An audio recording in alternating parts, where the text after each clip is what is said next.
Kung paano yung wiring ng 3-way switch na may dalawang ilaw. Ito yung wiring diagram na gagawin natin.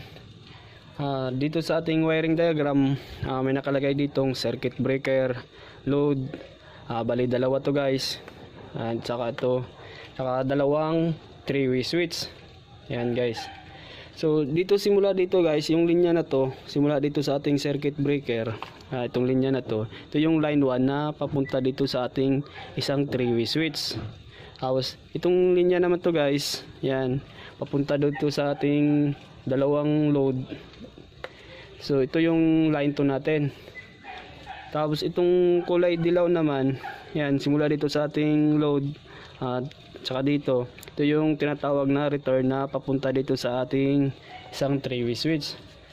Tapos itong linya naman to guys, yan, ditong linya na to, saka to, ito yung tinatawag na traveler.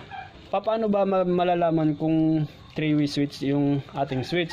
So ito yung palatandaan guys, na para malaman nyo kung 3-way switch yung ano nyo, yung switch. So makikita nyo dito sa likod ng switch.